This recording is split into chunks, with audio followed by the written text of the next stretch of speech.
असफलता, या आप इसको जो है बाज़ार विफलता के नाम से भी जान सकते हो। बाज़ार असफलता या बाज़ार विफलता एक ही चीज़ होती है। इस चैप्टर के अंदर हम ये सीखेंगे कि बाज़ार असफलता का क्या मतलब होता है और वो कौन कौन से रीज़न हैं, इंग्लिश में इसको मार्केट फेलियर के नाम से जाना जाता है। वो कौन कौन से रीज़न हैं जिसकी वजह से मार्केट फेल हो जाती है। और ये जो चैप्टर है आपका बहुत ही इम्पॉर्टेंट चैप्टर है, ये मैं कल भी आपको बता चुका हूँ। गारंटेड क्वेश्चन है, आप कोई भी एग्ज़ाम दे रहे हैं, किसी भी लेवल पे एग्ज़ाम दे रहे हैं, इसके ऊपर अगर ये चैप्टर आपका है तो इसके ऊपर एग्ज़ाम में क्वेश्चन आना ही आना है। तो ज़रा पहला वर्ड है बाज़ार असफलता। बाज़ार असफलता को तो हम बाद में पढ़ेंगे, पहले तो आपको ये पता होना चाहिए कि बाज़ार का मतलब क्या होता है। तो बाज़ार के मतलब की अगर हम बात करें तो वो तो मार्केट हो गया। पहले हम असफलता को तो बाद में पढ़ेंगे, पहले अगर हमें ये पता होना चाहिए कि बाज़ार सफलता का क्या मतलब होता है, तभी तो असफल मार्केट फेलियर से पहले सक्सेस के बारे में तो पढ़ लें कि सक्सेस का क्या मतलब होता है। तो पहले आप ज़रा ये समझिए कि बाज़ार सफलता का क्या मतलब होता है। अभी हम मार्केट फेलियर नहीं, अभी हम बाज़ार सफलता के बारे में पढ़ रहे हैं कि मार्केट को कब कहा जाता है कि मार्केट सही चल रही है, मार्केट सफल चल रही है। तो कह रहा है बाज़ार सफलता का अभिप्राय उस स्थिति से है जिसमें मांग और पूर्ति की शक्तियाँ क्या करती हैं, कीमत को निर्धारित करती हैं। सबसे पहला और सबसे मोस्ट इम्पॉर्टेंट पॉइंट कह रहा है मार्केट को सक्सेस कब माना जाता है बेटा।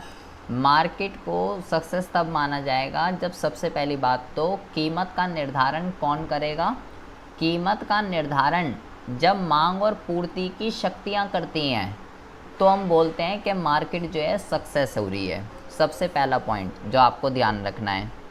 दूसरा आपको ये ध्यान रखना है कि संसाधनों के कुशलतम प्रयोग के कारण उत्पादक आधिक्य और उपभोक्ता आधिक्य दोनों को ही प्राप्त होता है। दूसरा सबसे बड़ा पॉइंट क्या बोला उसने, उसने बोला कि भाई मार्केट को सक्सेस तब माना जाता है जब किसी भी वस्तु की कीमत का निर्धारण मांग और पूर्ति की शक्तियां करे, और दूसरा उसने क्या बोला कि संसाधनों का कुशलतम प्रयोग हो। ये इसने दूसरा रीज़न बोला। लेकिन क्या कह रहा है, लेकिन ये कह रहा है संसाधनों के कुशलतम उपयोग का क्या मतलब होता है, पहले तो आप ये समझिए। किसी भी वस्तु की कीमत का निर्धारण मांग और पूर्ति की शक्ति द्वारा, ये तो सिंपल सा डायग्राम है, क्लास 11th में भी सीखा था कि भाई व्यष्टि अर्थशास्त्र के अंदर हमने सीखा है कि अगर किसी भी वस्तु की कीमत का निर्धारण करना है तो जहाँ पे डिमांड कर्व और सप्लाई कर्व आपस में प्रतिच्छेद करते हैं, वहीं पे किसी वस्तु की कीमत का और मात्रा का निर्धारण हो जाता था। तो ये कह रहा है। और दूसरा कह रहा है संसाधनों का कुशलतम प्रयोग होना चाहिए। संसाधनों के कुशलतम प्रयोग का आखिर क्या मतलब होता है। संसाधनों के कुशलतम प्रयोग का मतलब होता है, संसाधनों का कुशलतम प्रयोग भी कह सकते हो या संसाधनों का जो आवंटन है वो कुशल कह सकते हो, ये सब एक ही वर्ड होते हैं, ठीक है। तो इसका मतलब क्या होता है, अगर आपको याद हो इससे प्रीवियस वाली क्लास के अंदर जब हम मोनोपोलिस्टिक पढ़ रहे थे या मोनोपोली जब हम पढ़ रहे थे या एकाधिकार जब पढ़ रहे थे, पहले मोनोपोलिस्टिक ज़रा समझिए।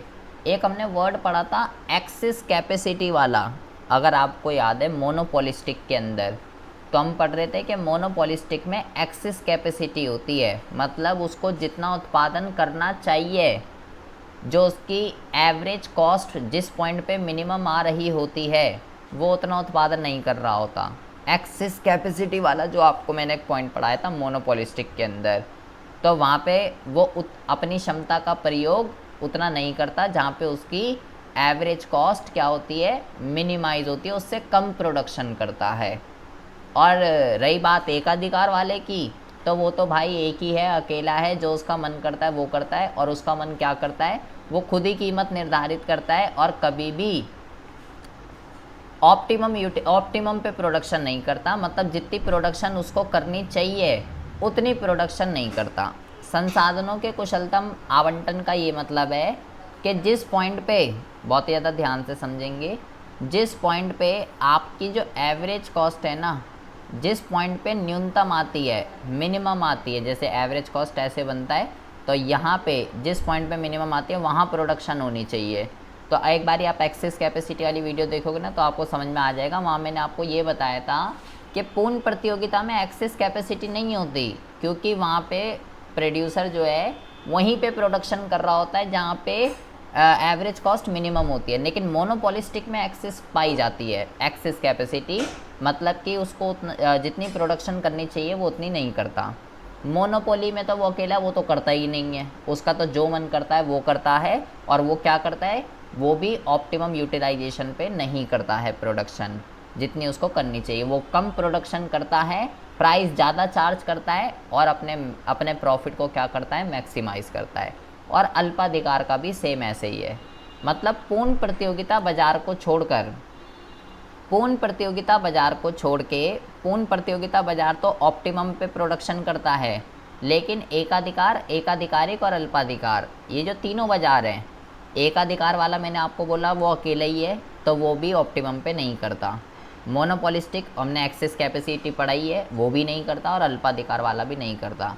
केवल पूर्ण प्रतियोगिता ही एक ऐसा बाज़ार है जो क्या करता है, संसाधनों का कुशल आवंटन करता है, या संसाधनों का प्रयोग कुशल तरीके से करता है। संसाधनों का प्रयोग कुशल तरीके से करने का यही मतलब है कि जितनी मैक्सिमम प्रोडक्शन उनको करनी चाहिए कि जहाँ पे उनकी कॉस्ट मिनिमम आए, उसी को ही संसाधनों का कुशल प्रयोग या संसाधनों का कुशल आवंटन कहते हैं। तो केवल पूर्ण प्रतियोगिता ही एक इकलौता ऐसा बाज़ार है जो उस पॉइंट पे प्रोडक्शन करता है जहाँ पे उसकी एवरेज कॉस्ट मिनिमाइज आ रही होती है।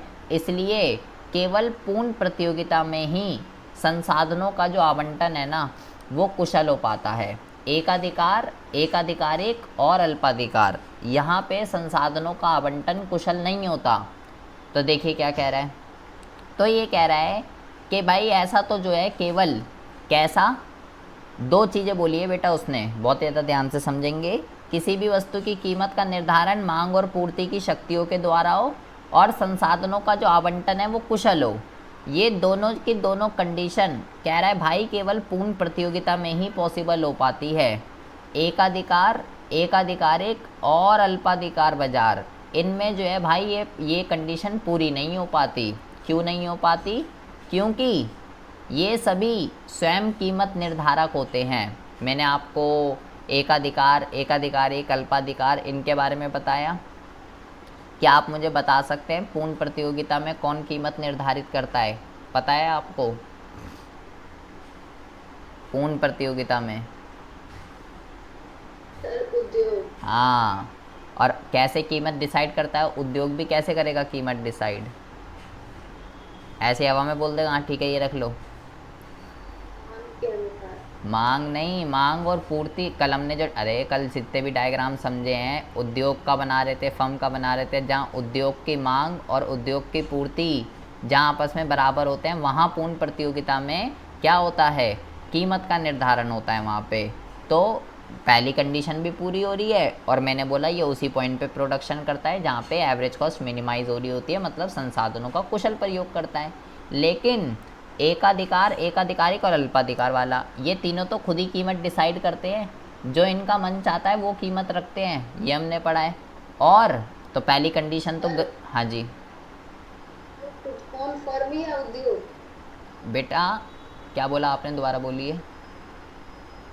इसमें तो उद्योग कीमत निर्धारण करता है मांग और पूर्ति के अनुसार, और हाँ इन तीनों में जो है इसमें फर्म करते हैं या फिर उद्योग? बेटा, उद्योग ही करते होंगे। बेटा सुनिए बाजार करते सुनिए हैं। सुनो, केवल पूर्ण प्रतियोगिता ही एक ऐसा बाजार है जहाँ पे ये फर्म और उद्योग वर्ड यूज़ होते हैं, ठीक है, क्योंकि वहाँ पे उद्योग कीमत डिसाइड करता है, फर्म अलग है। एकाधिकार, एकाधिकारिक और अल्पाधिकार, यहाँ पे फर्म और उद्योग ऐसा कोई कॉन्सेप्ट ही नहीं है, यहाँ पे केवल फर्म ही है, ठीक है। हाँ, फर्मों के समूह को हम उद्योग कह सकते हैं, लेकिन यहाँ पे उद्योग का कोई रोल ही नहीं है, सब अपने अपने अपने आप ही खुद के उद्योग है। हमने बोला हर एक फर्म अपनी कीमत खुद डिसाइड करती है, तो यहाँ उद्योग का कोई सीन ही नहीं है यहाँ पे। भाई पूर्ण प्रतियोगिता में क्यों सीन है? क्योंकि वहाँ पे सभी उद्योग की मांग और उद्योग की पूर्ति के द्वारा हो रहा है, इसलिए वो वर्ड वहाँ पे यूज़ हुआ। केवल पूर्ण प्रतियोगिता में ही फर्म और उद्योग वर्ड यूज़ होते हैं, बाकी इन तीनों बाज़ारों में फर्म और उद्योग वर्ड यूज़ नहीं होते। यहाँ केवल फर्म ही रहती है, क्योंकि इंडिविजुअल फर्म अपने प्राइस खुद डिसाइड करती है, तो उद्योग का यहाँ क्या लेना देना। हाँ, ये हम ये कह सकते हैं जैसे मोनोपोलिस्टिक है, उसके अंदर 10 फर्में हैं तो वो उद्योग है, लेकिन उसको हम कह के करेंगे क्या, उसका कोई यूज़ ही नहीं है। तो ये क्या कह रहा है, पहले तो ने ये बोला कि एकाधिकार, एकाधिकारिक और अल्पाधिकार, ये तीनों क्या करते हैं, ये तीनों अपनी कीमत खुद डिसाइड करते हैं। ये हम प्रीवियस चैप्टर्स के अंदर सीख के आ चुके हैं, मोनोपोली, मोनोपोलिस्टिक और ओलिगोपोली। तो पहली कंडीशन तो फेल हो गई कि मांग और पूर्ति के द्वारा नहीं डिसाइड होती। एकाधिकार और एकाधिकारिक अल्पाधिकार क्या करते हैं, मांग और पूर्ति के द्वारा नहीं, अपने अकॉर्डिंगली जो इनका मन करता है वो करते हैं। लेकिन पूर्ण प्रतियोगिता की अगर हम बात करें तो पूर्ण प्रतियोगिता में फर्में कीमत निर्धारक नहीं होती है, वो कीमत स्वीकारक होती है। उद्योग बताता है कि किस कीमत पे बेचनी है, और उसके साथ साथ संसाधनों का आवंटन भी पूर्ण प्रतियोगिता में क्या होता है, कुशल होता है। उत्पादक संसाधनों का आवंटन कुशल होता है, या उत्पादक कुशलता या आवंटन कुशलता, कुछ भी कह सकते हो, ये एक ही चीज़ होती है। अब इसका क्या मतलब है ज़रा यहाँ पे समझिए। ये कह रहा है कि भाई एक वर्ड अभी हमने पढ़ा है जिसका नाम है बाजार सफलता, ज़रा ध्यान से समझेंगे। उसने बोला कि भाई बाजार के अंदर सफलता हमको कब देखने के लिए मिलती है, बाज़ार के अंदर हमको सफलता तब देखने के लिए मिलती है जब बेसिकली 2 तरीके की कंडीशंस पूरी हो जाए। क्या, पहली तो ये है कि जो कीमत का जो निर्धारण है ना, कीमत का जो निर्धारण है वो मांग और पूर्ति की शक्तियों द्वारा हो। मतलब जिस पॉइंट पे मांग और पूर्ति बराबर हो वहाँ पे जो है कीमत का निर्धारण होना चाहिए। और दूसरा उसने बोला कि जो संसाधन जो होते हैं ना, रिसोर्सेज, जिसका यूज़ करके आप गुड्स एंड सर्विसेज की प्रोडक्शन करते हो, उसका जो है कुशल आवंटन होना चाहिए, कुशल आवंटन होना चाहिए। कुशल आवंटन का मतलब मैंने आपको ये बोला कि जिस पॉइंट पे आपकी एवरेज कॉस्ट क्या आती है, जिस पॉइंट पे आपकी एवरेज कॉस्ट न्यूनतम आती है, मिनिमम आती है, उस पॉइंट को कहते हैं कि हम संसाधनों का क्या कर रहे हैं, हम संसाधनों का ऑप्टिमम यूटिलाइजेशन कर रहे हैं। बट आपको ये पता है कि जो बाज़ार होता है, जो मार्केट होती है, वो तो भाई कई सारे तरीके की होती है। एक हमने पढ़ा पूर्ण प्रतियोगिता, एक हमने पढ़ा एकाधिकार, एक हमने पढ़ा क्या कहते हैं एकाधिकार, एक हमने पढ़ा एकाधिकारिक और एक हमने पढ़ा अल्पाधिकार, एक हमने पढ़ा अल्पाधिकार। तो हमने ये पढ़ा था, अगर हम इन दोनों कंडीशनों की बात करें, कीमत निर्धारण और संसाधनों की, तो जो पूर्ण प्रतियोगिता बाजार जो होता है ना, पूर्ण प्रतियोगिता, उसमें कीमत का निर्धारण क्या मांग और पूर्तियों की शक्तियों के द्वारा होता है। हाँ, और क्या यहाँ पे प्रोडक्शन उस लेवल पर होती है जहाँ पे एवरेज कॉस्ट मिनिमम होती है। हाँ, पूर्ण प्रतियोगिता में इन दोनों क्वेश्चनों के आंसर हाँ हैं। तो इसका मतलब क्या हुआ, इसका मतलब ये हुआ कि पूर्ण प्रतियोगिता जो बाजार है वो क्या है, पूर्ण प्रतियोगिता जो बाजार है वो बाजार है सफल। लेकिन एकाधिकार, एकाधिकारिक और अल्पाधिकार, अगर हम इन तीनों में इन क्वेश्चनों के आंसर को ढूंढें, क्या इन तीनों बाज़ारों में कीमत का निर्धारण वहाँ पर होता है जब मांग और पूर्ति की शक्तियाँ निर्धारित करती हैं, मतलब मांग और पूर्ति बराबर हो जाए। नहीं, एकाधिकार अपनी मर्जी से, एकाधिकारिक अपनी मर्जी से हैं, और अल्पाधिकार सब अपनी मर्जी से करते हैं, वस्तु विभेदन भी करते हैं, अलग अलग कस्टमरों से अलग अलग पैसे चार्ज करते हैं। तो इन तीनों बाज़ारों के अंदर, इन तीनों बाज़ारों को आप क्या कह सकते हो, इन तीनों बाज़ारों को इकट्ठा आप जो है अपूर्ण प्रतियोगिता के नाम से भी आप इसको जो है जान सकते हो, अपूर्ण प्रतियोगिता। ठीक है, एक पूर्ण प्रतियोगिता और एक अपूर्ण प्रतियोगिता। तो अगर हम अपूर्ण प्रतियोगिता के अंदर इन तीनों क्वेश्चनों के आंसर देखें तो पहला तो हो ही गया ना, और दूसरा क्या बोला, क्या इन तीनों बाज़ारों के अंदर उतनी प्रोडक्शन होती है, उस लेवल पे प्रोडक्शन होती है जहाँ एवरेज कॉस्ट मिनिमम हो। इसका आंसर है बहुत बड़ा ना। एकाधिकार वाला नहीं करता, कम प्रोडक्शन करता है, ज़्यादा प्राइस चार्ज करता है। मोनोपोलिस्टिक के अंदर तो एक्सेस कैपेसिटी हमने पढ़ाई है, और एकाधिकार के अंदर भी हमने महाभार की हानि पढ़ी है, अगर आपको याद हो तो, जिसका हर्जाना किसको, समाज को भुगतना पड़ता है। महाभार की हानि हमने इसमें पढ़ी है, एक्सेस कैपेसिटी इसमें पढ़ी है। ओलिगोपोली में भी सेम ऐसा है कि जितनी प्रोडक्शन करनी चाहिए उतनी नहीं करता समाज के कल्याण के लिए, मतलब एवरेज कॉस्ट मिनिमम, मतलब कि भाई जिससे समाज का ज़्यादा से ज़्यादा कल्याण हो सके, लोगों का ज़्यादा से ज़्यादा फ़ायदा हो सके। तो ये तीनों बाज़ार उतनी प्रोडक्शन नहीं करते, अपना फ़ायदा देखते हैं, ये सेल्फिश हैं। तो इस बाज़ार के अंदर ये दोनों कंडीशनें क्या हो रही हैं, फेल हो रही हैं। ये दो, ना तो कीमत का निर्धारण मांग और पूर्ति के अकॉर्डिंगली हो रहा, ना ये हो रहा। तो पूर्ण प्रतियोगिता सफल क्यों है, इसलिए मैंने आपको बताया क्योंकि दोनों कंडीशनों का आंसर हाँ हो रहा है। और अपूर्ण प्रतियोगिता जो है, ये जो है क्या है बेटा, यहाँ पे ये जो है ना क्या है, बाजार असफलता। क्या है, बाजार असफलता यहाँ पे है इन तीनों मार्केट के अंदर। क्यों है, क्योंकि इन दोनों क्वेश्चनों के आंसर इन बाज़ारों में ना हो रहे हैं। तो पहले आप बाज़ार सफलता का मीनिंग समझिए, तब जाके आपको बाज़ार असफलता का मीनिंग आएगा। मार्केट को सफल कब कहा जाता है, जब ये कंडीशन पूरी हो। अगर हो रही है तो सफल है, नहीं हो रही तो असफल है। तो एकाधिकार, एकाधिकारिक और अल्पाधिकार, तीनों ही बाज़ारों के अंदर क्या होता है, तीनों ही बाज़ारों के अंदर ये दोनों कंडीशन पूरी नहीं होती, इसलिए ये असफल हो जाता है। तो अभी मैंने आपको बाज़ार सफलता का मतलब बताया। अब हम पढ़ते हैं बाज़ार असफलता। असफलता कह लीजिए या विफलता कह लीजिए, एक ही चीज़ होती है। बाज़ार असफलता उस स्थिति को कहते हैं जब बाज़ार में जितनी भी फर्में होती हैं वो अपने द्वारा तय लक्ष्य को पूर्ण रूप से प्राप्त करने में सफल नहीं हो पाती है। तो उस स्थिति में बाज़ार असफलता विद्यमान होती है।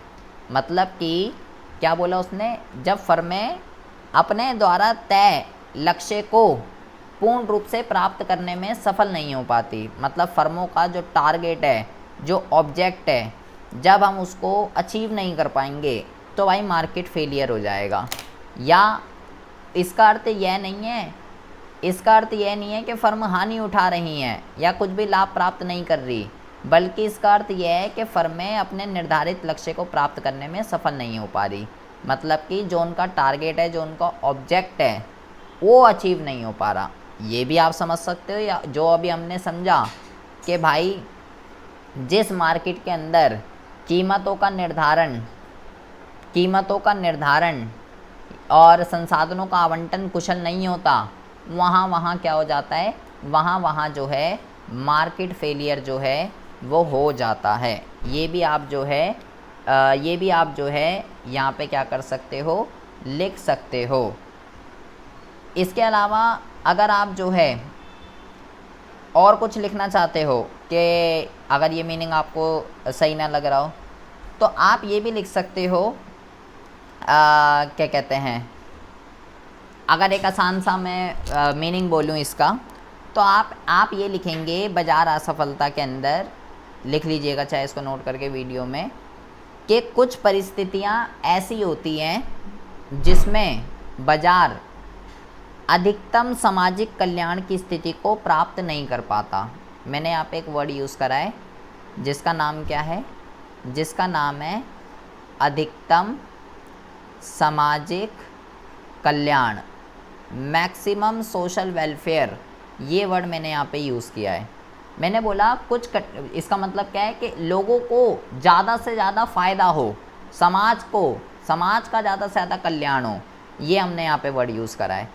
तो मैंने बोला कुछ परिस्थितियाँ ऐसी होती है जिसमें बाज़ार अधिकतम सामाजिक कल्याण को जो है प्राप्त नहीं कर पाता, जिसके कारण क्या होता है, जिन परिस्थितियों के कारण बाजार के अंदर क्या होता है, अधिकतम सामाजिक कल्याण को प्राप्त करने में जो है प्रॉब्लम आती है, और उसी को ही बाजार असफलता कहते हैं। मतलब वो सारी परिस्थितियाँ, सिंपल और सरल शब्दों में, वो सारी की सारी परिस्थितियाँ, वो सारी की सारी कंडीशंस जिसमें हम अधिकतम सामाजिक कल्याण को प्राप्त करने में फेल हो जाते हैं, विफल हो जाते हैं, उसको हम क्या कहते हैं, उसको हम मार्केट फेलियर कहते हैं। अगर मैं यहाँ लिखना चाहूँ तो मैं यहाँ ये लिखूँगा कि वो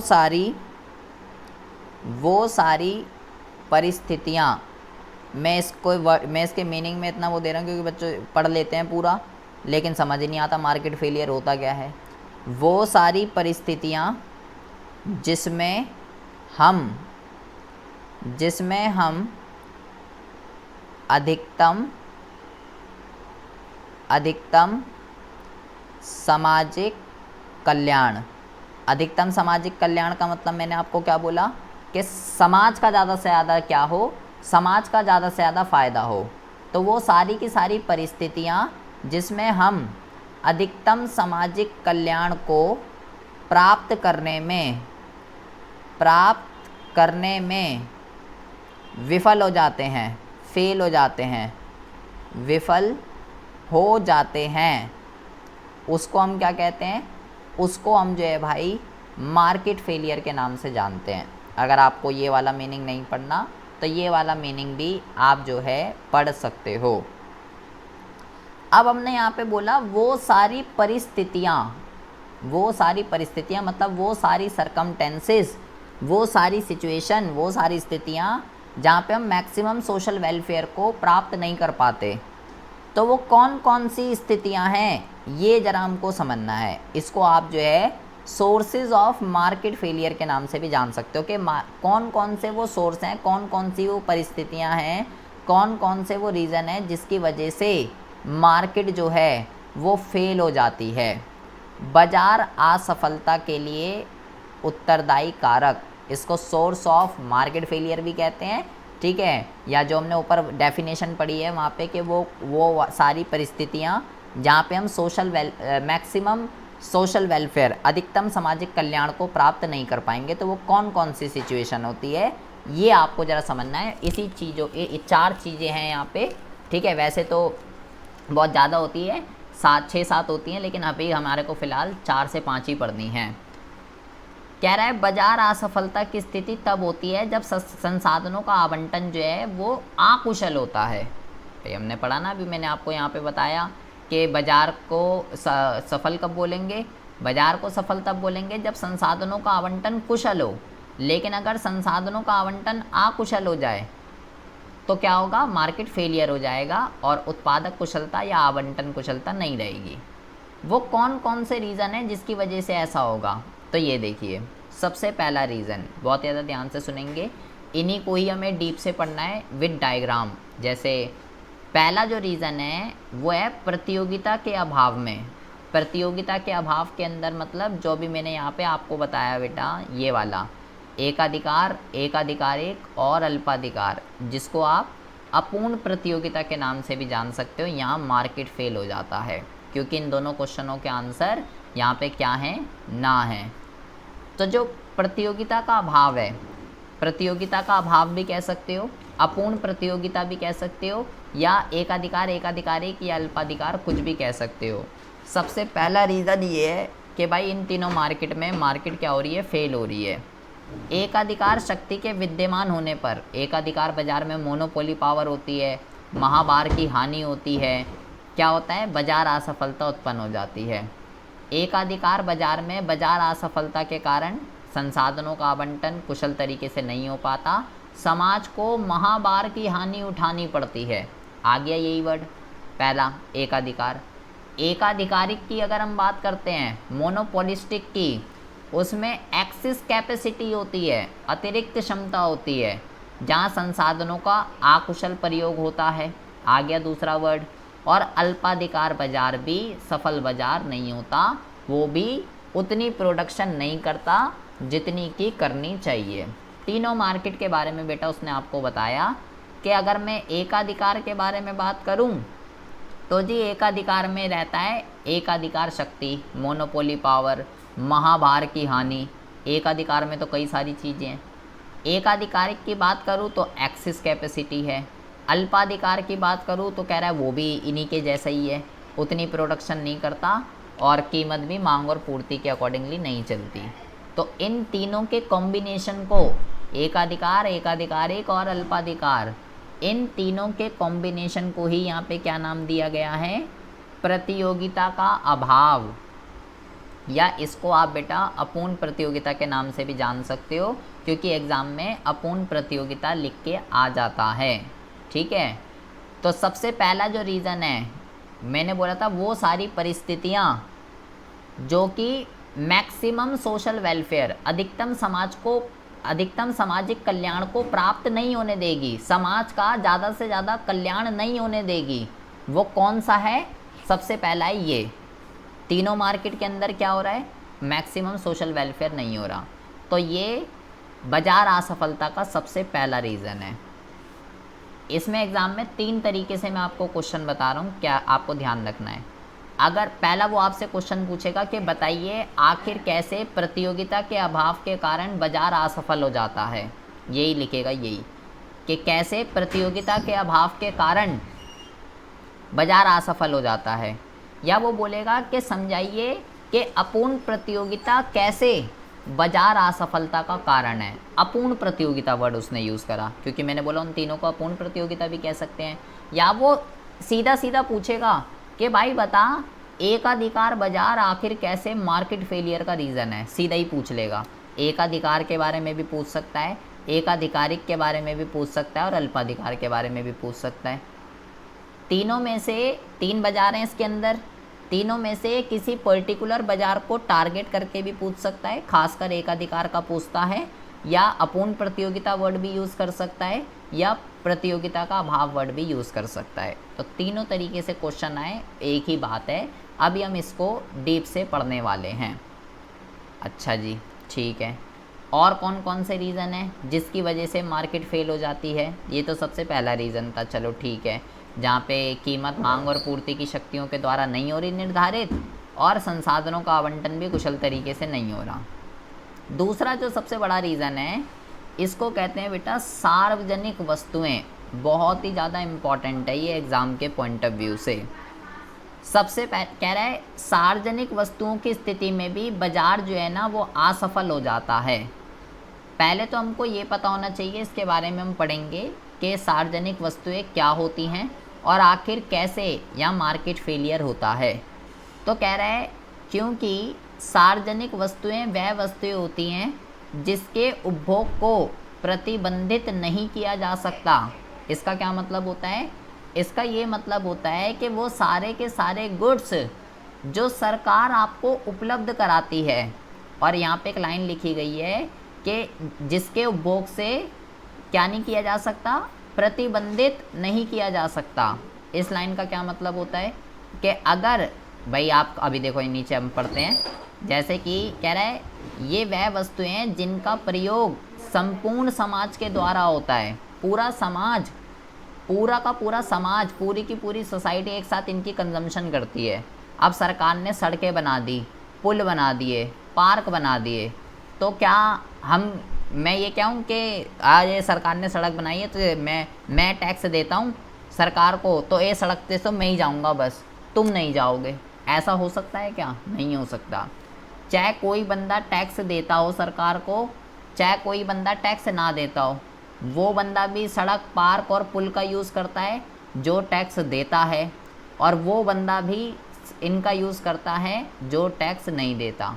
दोनों ही कैटेगरी के बंदे, पूरी दुनिया में जितने बंदे हैं सब इनका यूज़ करते हैं, चाहे वो किसी भी कैटेगरी का हो, अमीर हो, गरीब हो, टैक्स देता हो ना देता हो, कोई मैटर नहीं करता। वो वस्तुएं जो सरकार उपलब्ध कराती है और जिनका उपभोग संपूर्ण समाज द्वारा किया जाता है, उसको सार्वजनिक वस्तुएं कहते हैं। ये कैसे मार्केट फेलियर का रीज़न है, इसके बारे में हम अभी आगे डीप से चर्चा करेंगे। तो जब किसी, या उसने बोला जब किसी संपत्ति पे किसी एक का अधिकार ना होकर सबका अधिकार होता है, उस स्थिति में भी बाजार क्या हो जाता है? असफल हो जाता है। इस पर किसी पर्टिकुलर बंदे का अधिकार थोड़ी है, सबका राइट है, समाज की सरकार ने उपलब्ध कराई है, सबकी है। तो आखिर ये कैसे मार्केट फेलियर का रीज़न है, आखिर इसको क्यों मार्केट फेलियर का रीज़न माना जाता है, इसके बारे में अभी हम आगे चर्चा करते हैं। तीसरा जो है बेटा, इसको कहते हैं बाहरी प्रभाव या बाह्यताएं। ये बहुत ही ज़्यादा इम्पॉर्टेंट है। 4 रीज़न मैं एक आपको बताऊंगा और इन्हीं 4 में से कोई एक रीज़न एग्ज़ाम में फिक्स है, आना ही आना है। अब तीसरा रीज़न है बाह्यताएं, बाहरी प्रभाव। ये मार्केट फेलियर का एक अगला रीज़न है। तो बाह्यताएं क्या होती हैं? कह रहा है जिसमें किसी एक व्यक्ति के कार्य का प्रभाव दूसरे पे या अन्य व्यक्तियों पर पड़ता है। मतलब अगर कोई एक व्यक्ति कोई काम कर रहा है तो उसका किसी हाँ जी, आप शायद 12th में भी पढ़ाया था आपने। हाँ ये तो उसके अंदर है ना, समष्टि अर्थशास्त्र के अंदर, वहाँ पे हमने पढ़ा था बाह्यताएं, एक्सटर्नलाइटिस। इसका मतलब क्या होता है कि जब कोई एक व्यक्ति कोई आर्थिक क्रिया करता है तो उसका दूसरे व्यक्ति पे अच्छा प्रभाव भी पड़ सकता है और बुरा प्रभाव भी पड़ सकता है। कैसा भी प्रभाव पड़ सकता है, तो उसी को ही एक्सटर्नलाइटिस कहते हैं। इसको अभी हम डीप से पढ़ेंगे, ठीक है। तो ये भी रीज़न है मार्केट फेलियर का। कैसे रीज़न है, इसको हम अभी आगे पढ़ेंगे। बाहरी प्रभावों को उपभोक्ता और उत्पादक दोनों की स्थिति में अध्ययन किया जाता है। इसकी विस्तृत व्याख्या आगे अभी की जाएगी। तो ये भी मार्केट फेलियर का तीसरा रीज़न है। अगला जो रीज़न है बेटा, वो है सूचनाओं का अभाव, या इसको आप जो है, जैसे मैंने ऊपर आपको बोला था ना, प्रतियोगिता का अभाव, उसको अपूर्ण प्रतियोगिता भी कह सकते हो। तो बिल्कुल यहाँ पे ये जो सूचनाओं का अभाव है, इसको आप जो है बेटा अपूर्ण सूचना भी कह सकते हो। अपूर्ण सूचना, या आप जो है इसको आप ये भी कह सकते हो पूर्ण या प्राप्त सूचना का उपलब्ध ना होना। सूचना का अभाव कह सकते हो, पूर्ण या प्राप्त सूचना का उपलब्ध ना होना, या अपूर्ण सूचना, ये एक ही चीज़ होती है। अब इसका मतलब क्या होता है? कह रहा है भाई इस स्थिति में भी बाज़ार जो है वो फेल हो जाता है। तो अपूर्ण सूचना का मतलब अभी आप इतना समझिए कि भाई इन्फॉर्मेशन आपके पास पूरी नहीं है। किस चीज़ की इन्फॉर्मेशन पूरी नहीं है, वो अभी हम आगे चर्चा करेंगे। जब भी कोई दो पार्टीज़ आपस में ट्रांजैक्शन करती हैं, लेन देन जब करती हैं, और जो बंदा ख़रीद रहा है और जो बेच रहा है, ठीक है, या कुछ भी बात हो रही है, दोनों में से किसी भी एक पार्टी के पास जब इन्फॉर्मेशन थोड़ी कम होती है तो उसको सूचना का अभाव, उसको अपूर्ण सूचना, या उसको पर्याप्त सूचना का उपलब्ध ना होना कहा जाता है, और इससे भी मार्केट फेल हो जाती है। कैसे फेल होती है, ये अभी हम इंडिविजुअली तो इस पर चर्चा करने ही वाले हैं। और लास्ट जो रीज़न है मार्केट फेलियर का, वो है बेटा कि यदि बाज़ार में कुछ चीज़ें विद्यमान ना हो या बाज़ार ही लुप्त हो तो वो भी असफलता के लिए उत्तरदायी माना जाता है। मतलब मार्केट के अंदर जो चीज़ें होनी चाहिए वो ही अब मार्केट के अंदर ना हो तो भी मार्केट क्या हो जाता है, फेल हो जाता है। तो अभी आपने जो क्वेश्चन पढ़ा है, अभी आपने बेटा केवल इतना क्वेश्चन पढ़ा है कि मार्केट फेलियर होता क्या है और वो कौन कौन से रीज़न है जिसकी वजह से मार्केट फेल हो जाती है।